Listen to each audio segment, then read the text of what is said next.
All right, ESPN NFL analyst Mina Kimes joining us here. Although, Mina, for this stake, we get to have reality Kimes on the show, your other great passion in life, trash reality television dating shows. So welcome, friend. Appreciate you coming.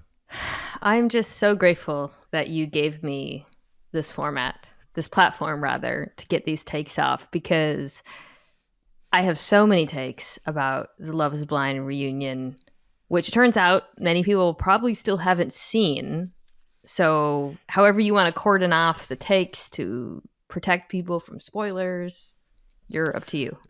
So I'll say this. I think at this point we're going to give everyone the heads up. This is going to be heavily spoiler laden. So save this for after you finally watched the live reunion, or I shouldn't say live anymore because Lord knows that was an incredible fiasco. But no, listen, Mina, it's only right considering you were the reason. So you and I, Sunday night, as Netflix is getting ready to host just their second live event ever, you got invited by Netflix to come to the live reunion watch party in Los Angeles. So we weren't actually in the studio audience for the reunion itself, but we were with a whole bunch of other reality TV stars and starlets, people that you, in your infinite wisdom of reality television, were just pointing out to me left and right. Was this just Valhalla for you last night? It really was. There's a Netflix show called Perfect Match that's kind of like the Netflix reality all-stars, and that's what it felt like. Although most of the people from Perfect Match were also there, so I guess that's a little redundant. But for those who are listening and watch any of these shows,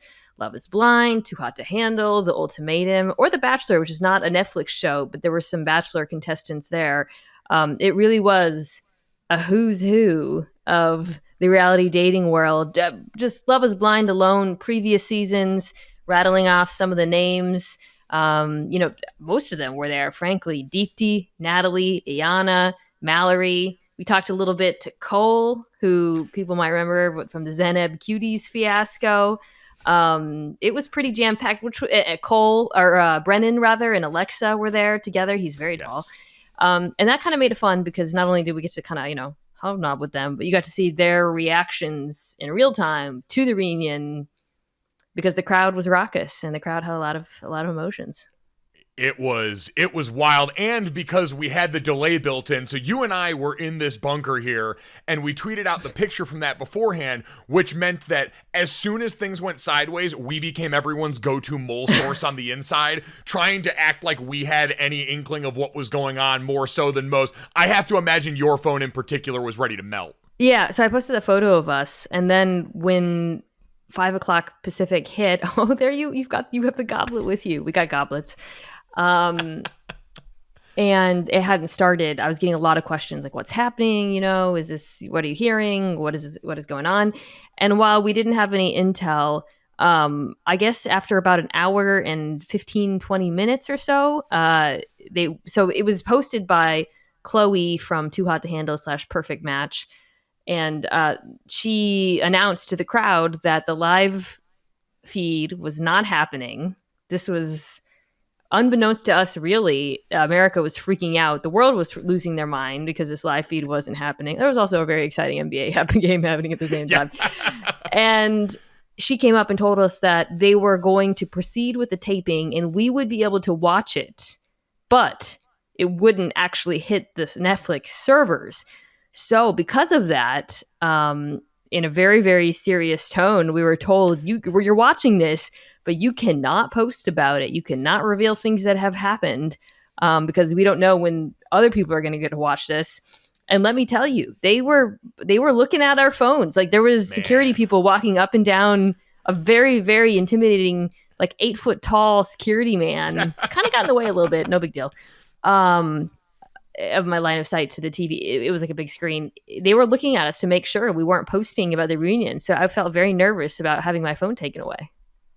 Yeah, it was very much like hall monitor energy from that group. The word embargoed actually got thrown out at the beginning of this. So it went from 0 to 60 really quick because we had gone from that hour break full of watching the Too Hot to Handle crew take shots over at the open bar to then all of a sudden everyone shutting down the doors on this very quickly in the name of content, which did also make me feel very special. Like it went from being a cool experience already to then us being shut in with this. And you mentioned everyone then at that point has been chasing around hors d'oeuvres like we did.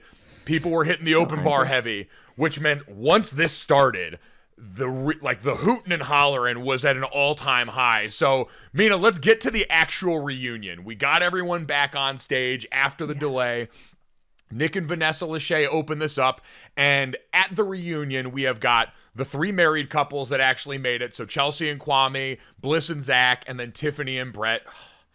We have the 3 single people up on stage, so Paul, Micah, and Marshall. And then we have the parties that were not pictured in Jackie and Josh. So, Mina, first and foremost here, what was the number one thing you were going into this wanting an answer on to start off with? Yeah, I think my biggest question, I was hounding some Netflix people before it started about this, was whether Jackie and Josh would show. We found out pretty early on that Irina was going to show. But I wanted to see if they showed, because for those who have been following the conversation around Love is Blind online, on TikTok in particular, and Reddit, on Instagram, Jackie and Marshall, it's been kind of what would call it, a cold war. Like there's been a lot of back and forth, mostly from Jackie's side, just taking shots, defending herself, posting timelines.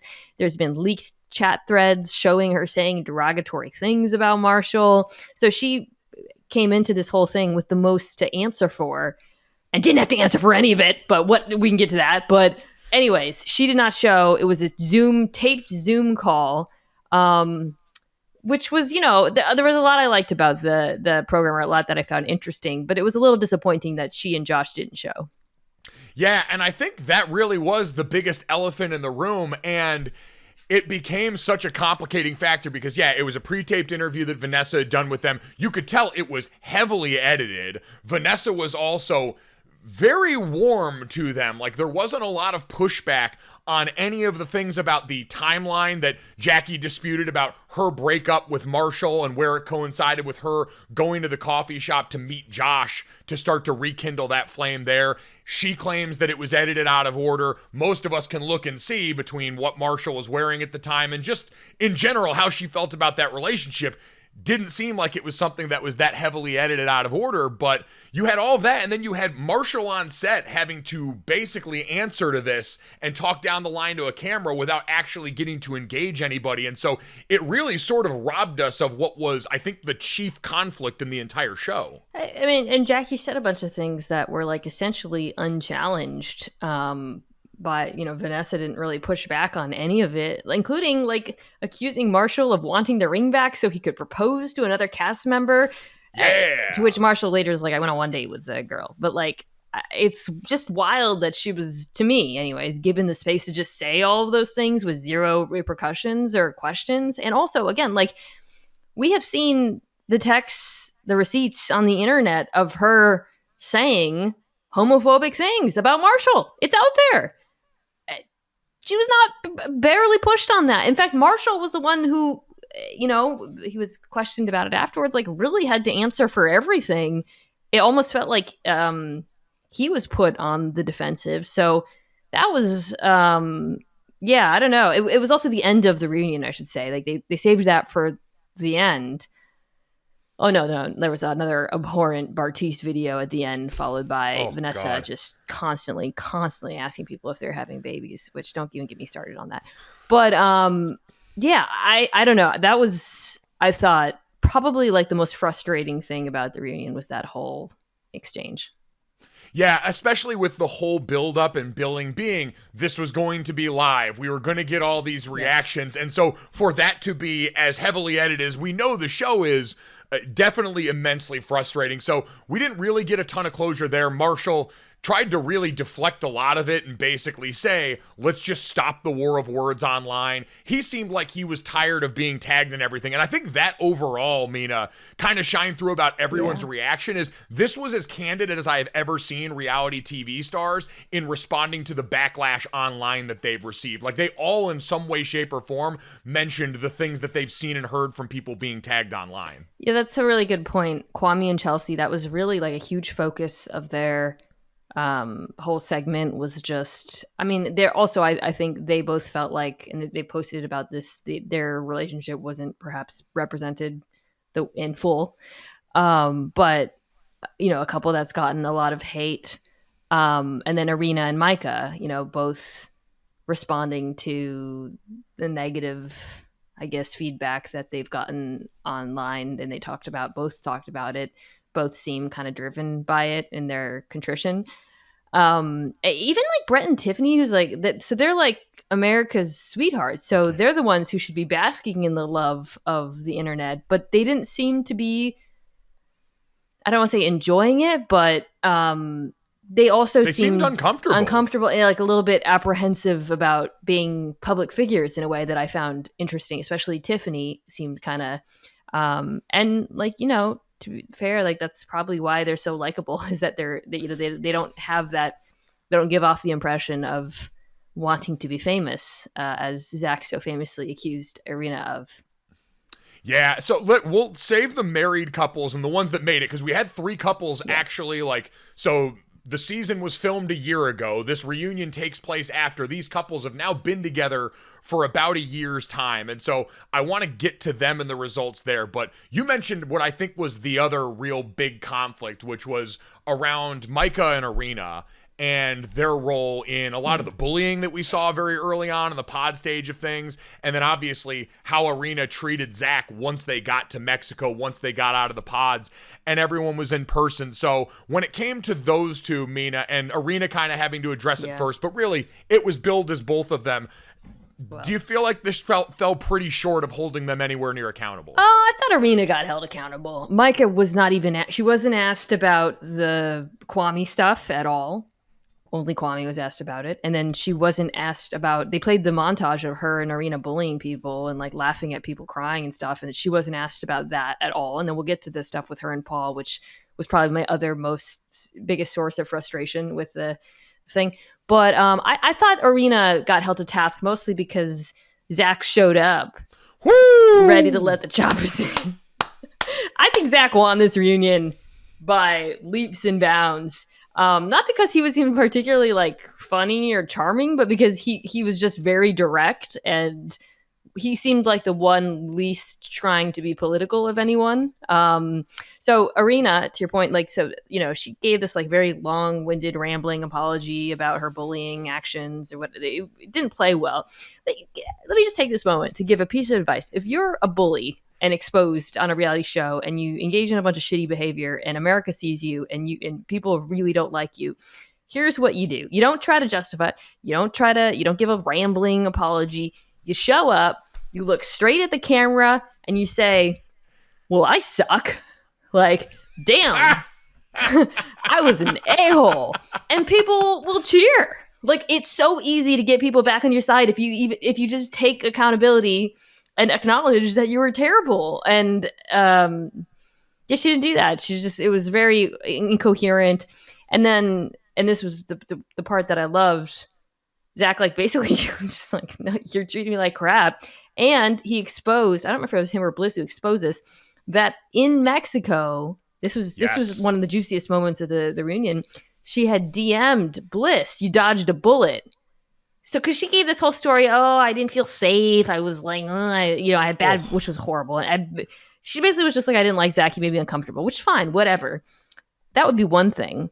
But she did something malicious, which is she tried to undermine him to Bliss as well for no good reason, right? So once they exposed that, I do feel like Mike, like she got held accountable because of Zack and Bliss, frankly, more than, the hosts or whatever. So I think that was one of the more actually satisfying interactions for me.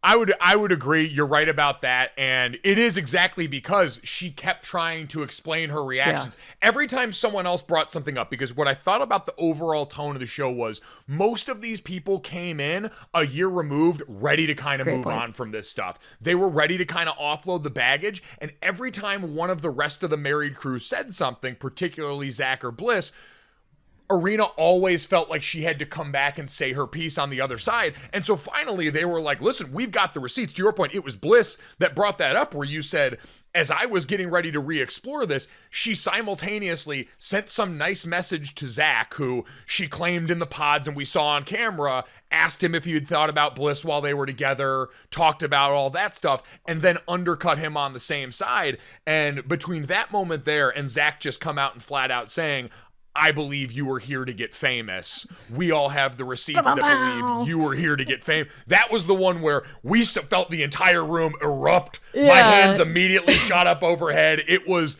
the biggest cathartic moment of that entire ordeal. Oh, yeah, that definitely was the moment I think that made people the happiest and got the biggest reaction from the crowd. And I think the audience, the small audience at the taping too, went kind of nuts when that happened too. And as I imagine, like it was just.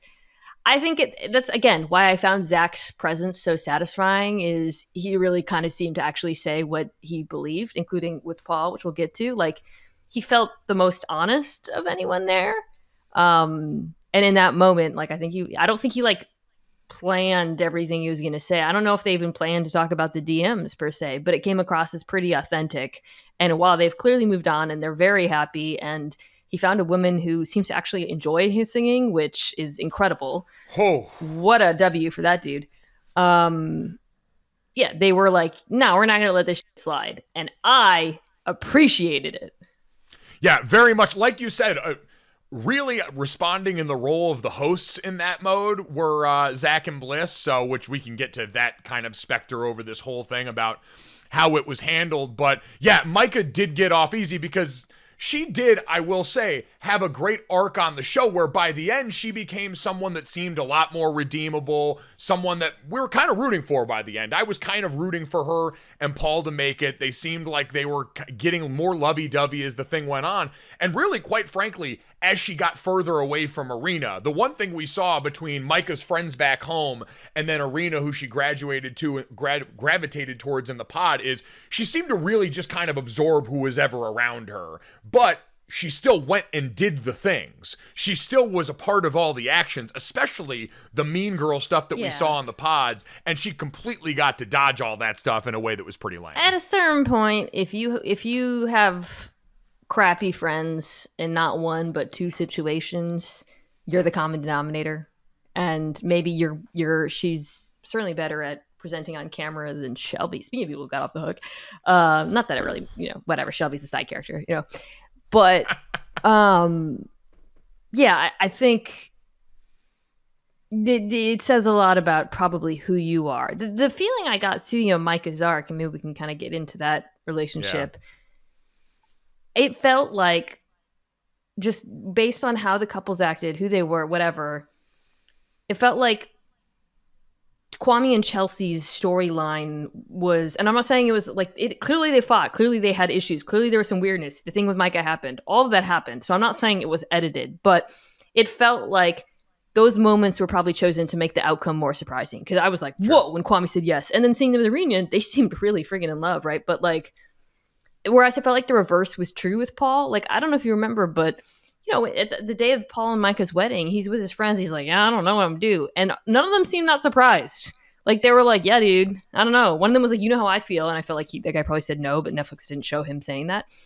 And the sense I got was we just didn't see a lot of Paul's doubts and some of the, it felt like we only, like that, again, to make that moment a surprise. And it's a surprise. Yeah. The show is not, and by the way, I'm not criticizing Netflix. The show is entertaining if the outcomes are surprising, right? Like, we don't want all Brett and Tiffany's. As much as I love Brett and Tiffany, like, you do want suspense.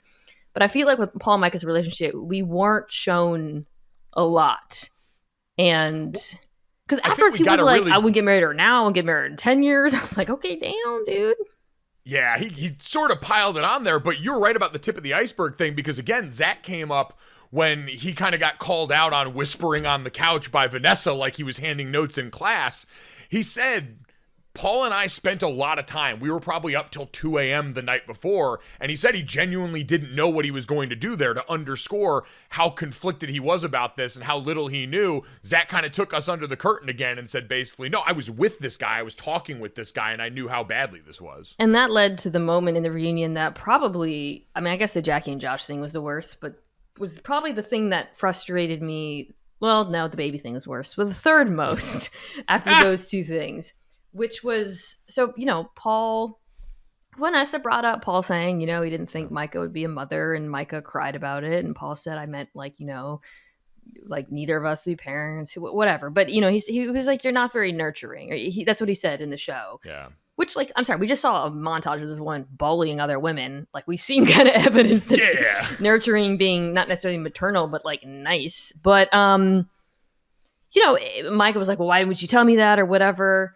And Paul was like, I don't know, like, you can't just like tell someone to be more nurturing.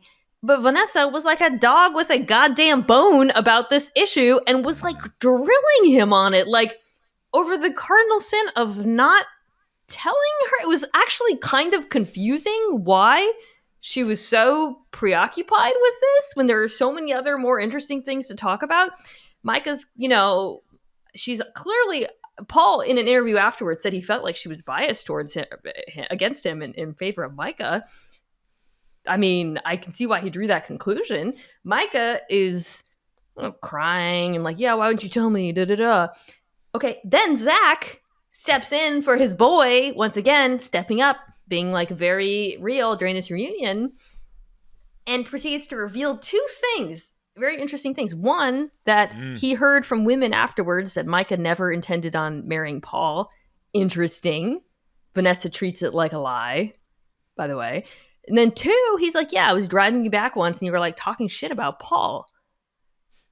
And then he starts to reveal it, and then Vanessa interrupts him, so we never know what he was going to say. This drove me crazy. I was sitting next to you, Mike, losing it when she interrupted him, because I was like, dude, I want to hear what she said, and we never got to hear it because the host diverted.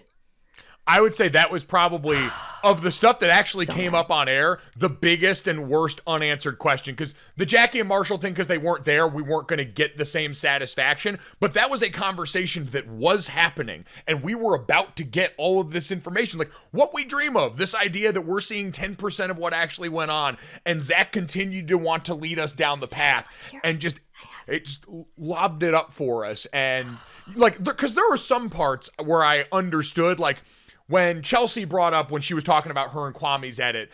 And I think this was specifically in reference to Kwame and Micah talking at Chelsea's birthday party when they were all back in Seattle, that never once got brought up as they talked about that relationship, never once brought that up as the evidence of their feelings and when they claimed their timeline of being broken up was, etc. But at some point in that, Chelsea uttered the magic words of, there were things about me and Kwame's relationship that were presented that were not part of our narrative or like out of our control. Basically tried to insinuate this idea that that was not something that they had control over. And we know kind of the fourth wall that exists there. I could see why maybe they're supposed to stay away from that stuff. Because like you said, criticisms of the edit are probably not a road they want to go down. But this was just tea from their lives. This had nothing to do with the edit. This was just truth coming out that we were denied in this particular interaction. Yeah, and I think he said like some of the other women told him that she didn't want to get married, and then Vanessa was like, who? They're all here. Was it you? Was it you? Was it you? It was Irina. And I'm like, first of all, you don't know that, so stop it. Like, what, they're gonna admit it at this thing.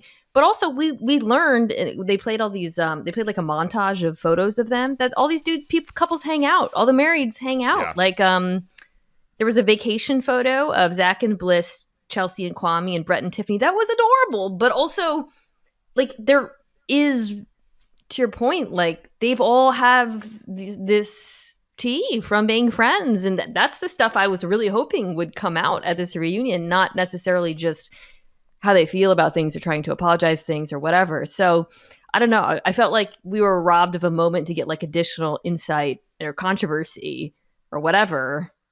Because I mean, I believe Zack. Well, and like I said, would at he this lie point, about based on what we'd see in all of this, yeah, you're right. What reason did he have to lie about that? And the pursuit of the Paul thing with Micah seemed He did nothing wrong. Paul did nothing wrong.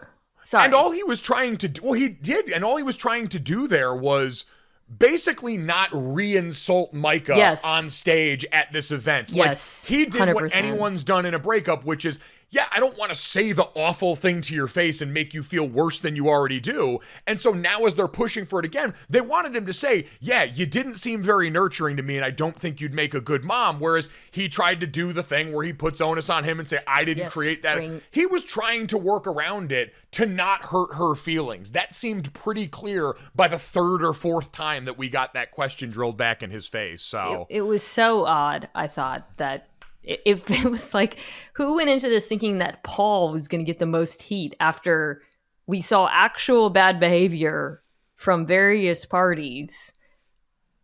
Just so strange. Yeah. So justice for Paul. Yeah, honestly, free Paul. Zack definitely won the night. Of the married couples, so obviously we had all three of them. Brett and Tiffany, like we said, pretty muted throughout the entirety of this thing. Zack and Bliss were the only ones that responded even a little bit to the idea and the constant inquiry from Vanessa about the Love is Blind baby, which, can I just say, like, knowing you had that video from Bartise at the end, who they wanted to highlight, was a little awkward because Nancy was in the crowd with us. But looking great, by the way. Oh my God, yes. Amazing. I was gonna say, you want to talk Nancy. about someone who is living their best life. Looked amazing. Lady, love it.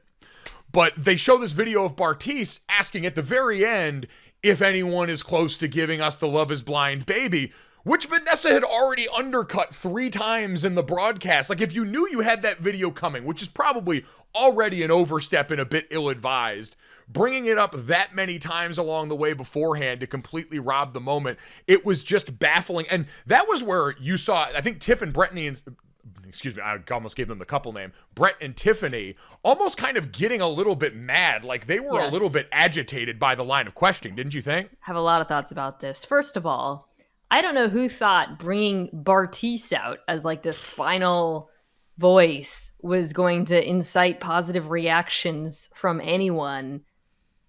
That would be like bringing out like a Marvel villain at the end of a Marvel movie as part of like the fun montage. I don't know. It just didn't make any sense.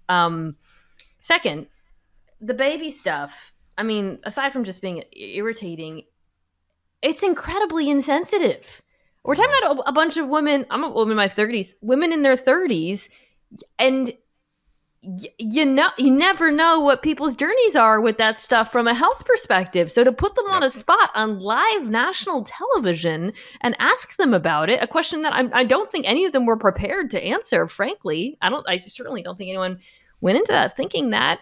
It's ridiculous. And I thought one of Brett's, they didn't get a lot of moments in this, which again is so bizarre, but I actually really liked the moment where he was like, yo, like, he kind of took over in response to that question and was like, we're not really talking about that here. And he was very firm and direct about it. And I really appreciated it because it's so intrusive.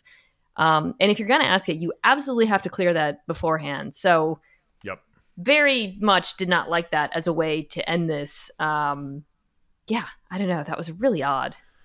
It was, and like, you're right, that being almost the final note of what has objectively been the best season, I think, of Love is Blind. Yeah. Like, as far as an entertainment value standpoint and what we came in to hear this with. And I get, you have 3 couples. It was an abundance of riches as far as this process actually, quote unquote, working for everybody a year in. But for all the reasons you mentioned, felt very invasive and pretty insensitive. Can I say, too, though, on like a nicer note, I believe in all 3 of them? Is that crazy? Like, I mean, I know it's easier to say that because they've been together a year now, but the way they all 3 presented on stage, they all seemed like units. They all seemed like teams. They all seemed like they had each other's back in a way that, you know, felt very genuine to me. And like, if you asked me, do I think they're going to stay together? I think all 3 are going to stay together. Mina, I saw when you mentioned those videos they showed of all the married couples doing like the day in the life MTV Cribs thing. Chelsea and Kwame seemed like they might have had as good a chance, if not the best chance as anybody. Like, we heard so much about Kwame's very public love of Portland, which he explained too was also tied up in the fact that he would spend like half of every year out of the country for things with work, and kind of put a little bit more color to that. We mentioned the edit that they likely got, but watching them interact together, for all of the things that I think Kwame legitimately deserved to have to answer for based on what went on in the season, and some of the things that no matter what your edit was, they're there and you were party to, it does seem like a really actually cohesive fit in a way that did not feel the case at all the way up to and through them saying yes. So that was one of the bigger surprises for me on the night, was how solid that relationship looked in particular. Yeah, we didn't really talk about their segment, but I the one thing that I think really jumped out is Kwame came correct with the apology about the Micah conversation, which, whatever, it's one conversation, but he understood the assignment, which is you show up, you eat shit, you apologize to, her family, her, whatever, you don't equivocate, and then everyone's happy. As soon as he said that, and you literally felt the crowd be like, "Aw," like, It's so easy. It's not hard to get the crowd on your side. And he knew what to do, and I thought he handled it really well, and I believed it. I bought it. Had you heard any of those rumors, by the way, that his sister Barbara was some sort of paid actor? Because I had not heard any of that show up. She was incredible. Loved her as a character, but I had never heard that, and Vanessa seemed hell-bent on making sure everybody knew that wasn't the case. She mentioned that like 10 times. Yeah, I had not. That internet rumor had escaped me. Must be like a TikTok thing that I missed. But yeah, Barbara, a queen, one of the great winners of this season, no doubt. But Kwame's, siblings generally and friends, I thought were quite lovely. Yeah, I would agree. I don't know if it tops Brett's brother Angus strictly on name alone, but also hairstyle and general His vibe. dad, the cry towel. Oh, great parents. Unbelievable. Yeah, outside of Bliss's dad, who we heard the couple of parental updates. Chelsea had met Kwame's mom at this point a year in, which again, figured would come up somewhere along the way. And apparently Bliss's dad and Zack are also cool now and got over that. Mina, I don't know how you felt about him when that was all going down around the wedding. I understood where he came from as far as being inherently distrustful of the show's format. Like, I think most parents probably have a reservation. I think his whole thing was entirely about TV. He was like, this is insane. This is whatever. And I think like you can still kind of be a little bit nicer? Sure. But I don't think that there was anything deep seated there. And I don't think it was about Zack at all. I think he just looked at his daughter getting engaged in 2 weeks off of a reality TV show and was perhaps appropriately skeptical. Right. Like, could he have presented it better? Yeah. Sure. And once you agree to sign the waiver to be on TV, like, I don't know what kept Kwame's mom in actuality from being a part of the show, but once you agree to be there, openly bleep talking the show's format and a little bit your daughter's decision making in the process wasn't all that great. But outside of that interaction, I mean, Bliss's mom, we had a banner set of parents and family members for the most part. Micah's friends also withstanding, but everyone else, I think, performed pretty admirably in their roles. Yeah, again, I thought it was really telling that none of Paul's friends seemed surprised that he said no after, which again, I was just like, oh, we didn't see a lot, because they're like, yeah, we thought you, like, his parents were like, we just, even before when he was walking, they're like, we just want you to be happy. Like, you got it. Because I think I've read somewhere that most of them tell their families what they're going to do. So, like, I actually thought Kwame might say yes when at the last second, I think it was his sister, it was Barbara, who said something like, you're going to be a great husband. I was like, oh. Because... Which makes sense too, right? Because in most cases, and I think your point about so much of the drama that had to be accentuated was because Brett and Tiffany at no point were willing to play that game. Like, every step along the way, they were affirming that very publicly in a way you probably couldn't edit out because it was just so consistent. And so, yeah, I'd imagine for most everyone else, you're going to tell your family, even though it's always presented that there are some who did not tell their families they were going on this reality dating show to begin with, which is always wild to me. Blows my mind. Yeah, I don't understand that. Although I heard I've read somewhere also that they find out like pretty last second that they're gonna, when they're on. I think it was Kwame was like, yeah, my apartment was a total shithole because I had to leave in like 24 hours or something. You know, I was like, that is one of my favorite parts when they first go back to everyone's home and you see all the guys very clearly living as single 28 to 30 something year old guys. I identified very much with Kwame's sleep couch, which did make its way to their new apartment, as someone who often sleeps on their couch as a 33-year-old and calls them road games during the week. So, and then you had Brett. About that action, Brett, my man with the sneaker wall from heaven, who, as you pointed out, Mina, was talking about colorways with his dad on his wedding day. From the jump, yeah. We saw them on the way out. They all look great. Yeah, happy for them. It was a really fun, I feel like we're criticizing the hosting, but the actual experience was tremendous. It really was like being inside a reality show, which is it was really, really cool. So thank you to all the people at Netflix for inviting Mina so that she could invite me so that I could get to experience this night. Any other big takeaway, Mina? Any final note here on season 4 of Love is Blind for you? Is this currently your favorite reality television show? Has it vaulted to the #1 spot? It is. Yeah, it really has overtaken most of the other, like the delayed release this time. I get why they did it, but every week I was like, oh my God, fiending. And it had so many incredible moments. From the meet, Zack and Irina seeing each other for the first time, Tiffany sleeping, the pool party in Mexico with Kwame and Micah, everything that happened with Zack and Irina in Mexico, Zack seeing Bliss for the first time, Jackie, the coffee shop, actually almost fell off the treadmill when they revealed that when she didn't show up to the dress thing. And then, of course, again, we're saying, clearly stuff was left out, but being genuinely surprised in the weddings, like it's incredible television. So credit to the show. It is really, really entertaining. Yeah, it is gripping. It is absolutely taking over. It is reality dating at its finest. And I know we are already excited for the next season. Disappointed we didn't get to ask Zack in person about his owl portrait that we saw featured very prominently, but that journalism is going to have to hang out and wait for another day. Mina, can't thank you enough. Whenever you're ready to start your reality television contestant consulting business, I will happily fund the project. Thank you, friend. Thanks. Boom. Money in the bank.